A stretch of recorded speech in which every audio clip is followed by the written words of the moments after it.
Makanya judul kita pada malam hari ini, pertanyaannya adalah apakah ini politik atau benar-benar penegakan hukum.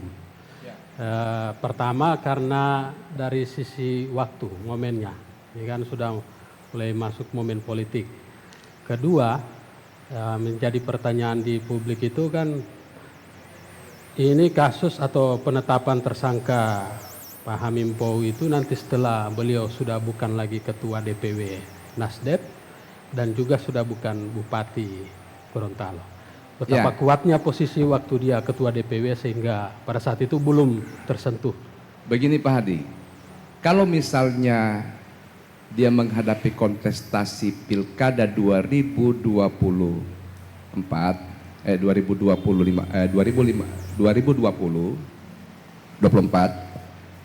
memang ada aroma, kami mencium aroma politisasi.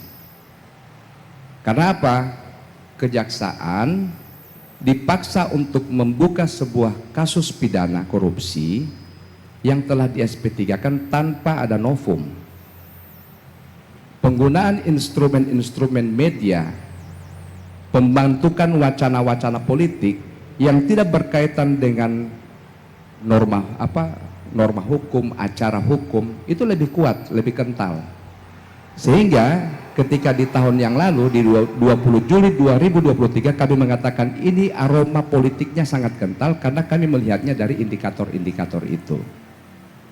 Bahwa ada upaya penjaringan opini, penggunaan wacana sosial media, penggunaan media, berita maupun online maupun cetak yang berusaha untuk menggiring, mengajak publik untuk berdiskusi tentang aspek politik tentang ini, tentang kasus ini. Nah, berbeda halnya dengan di tahun ini.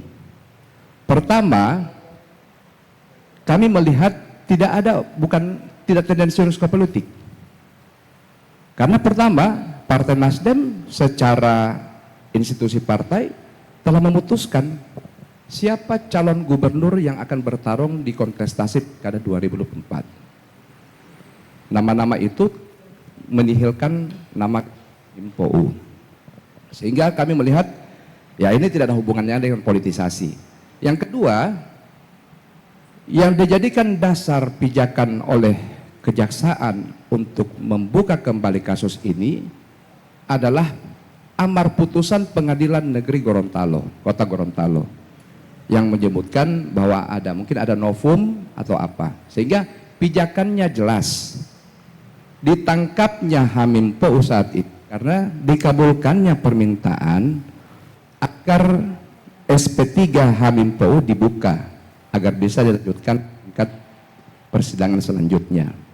Di 2023 tidak ada persidangan, tidak ada putusan pengadilan yang meminta atau membebaskan atau memerintahkan untuk dilakukan penyidikan kembali terhadap kasus ini. Jadi saya kira akan berbeda sikap Partai Nasdem melihat situasi ini. Kami objektif untuk melihat perkara ini adalah perkara yang sifatnya positif, hukum positif. Karena pijakannya jelas adalah putusan pengadilan yang mengabulkan permohonan untuk dibukanya SP3. Berbeda situasinya dengan 2023 yang tidak ada putusan pengadilan tetapi dorongan untuk menggoreng isu ini begitu kuat dan kental. Saya kira itu Pak Hadi, makasih. Baik, ada tanggapan soal dua video yang berbeda tadi? Pendapat saya soal itu adalah di poin saya terakhir bahwa kesetaraan hukum itu yang kita minta dihadirkan saat ini. Bahwa hukum tidak bisa tebang pilih. Bahwa hukum tidak bisa hanya tajam ke satu pihak, ke pihak lain justru tumpul. Oleh karena itu kami mendorong agar kejaksaan itu benar-benar menjadikan lembaga hukum ini sebagai lembaga yang benar-benar menghadirkan rasa keadilan. Nah, kalau misalnya gini, hari ini kami melihat, kenapa kasus GOR misalnya, itu tidak pernah disidik. Padahal sudah ada satu orang loh, pegawai Pemprov Gorontalo yang dinyatakan sebagai terpidana. Yang kedua kasus GOR, kasus di kota mungkin paling banyak. Nanti Pak Adan mungkin akan bicara juga soal bagaimana kasus yang terbaru, dana pen dan sebagainya. Ini kan kasus-kasus yang menurut saya juga tidak kalah penting, bahkan lebih penting dibandingkan kasus bansos. Saya sedikit bicara misalnya, kasus bansos ini adalah kasus yang sebetulnya tidak layak untuk kita diskusikan sebagai sebuah perkara politik, perkara hukum. Pertama, bansos, mana ada yang mau korupsi bansos? Kan begitu. Mana ada orang yang mau mengkorupsi bansos? Agama kita saja menyuruh zakat, membantu orang miskin, membantu fakir. Nah, ketika pemerintah hadir untuk memenuhi hak-hak orang fakir ini lewat bantuan sosial, kok jadi perkara hukum? Ini kan lucu. Sementara di kota Gorontalo misalnya, ada kasus dana pen yang secara kebijakan politiknya, kebijakan pembangunannya itu justru menimbulkan tanya. Kenapa saya katakan menimbulkan tanya?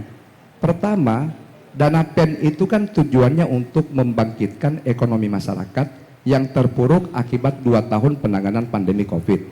Kan gitu. Nah, harusnya dana pen itu ditujukan untuk memulihkan para pelaku UKM yang banyak tutup, digusur, dipaksa tutup pada saat penanggulangan COVID. Tapi kemudian ketika pemerintah memberikan ruang untuk memulihkan ekonominya, justru yang dipilih adalah pembangunan jalan, riol yang sebetulnya tidak punya relevan yang kuat dengan bagaimana upaya mengembalikan, memulihkan perekonomian masyarakat. Yang ironisnya lagi, dana itu, proyek itu justru ada yang mandek, ada yang tidak selesai, dan yang lebih ironisnya lagi, lebih ironis adalah bungkamnya aparat penegak hukum untuk menghadirkan apakah benar ini terjadi korupsi. Padahal realita di jalan, bahkan masyarakat pun menduga, wah sudah ada korupsi ini. Karena sudah pasti ada korupsi, tidak selesai tepat waktu, kualitas pekerjaannya menurun. Ini kan masa masyarakat lebih pintar dari penegak hukum untuk menyimpulkan layaknya sebuah peristiwa untuk menyatakan ada dugaan, patut diduga terjadi tindakan korup di situ. Saya kira Pak Hadi, ini adalah motivasi kami kepada kejaksaan untuk memperlakukan semua orang sama di depan mata hukum.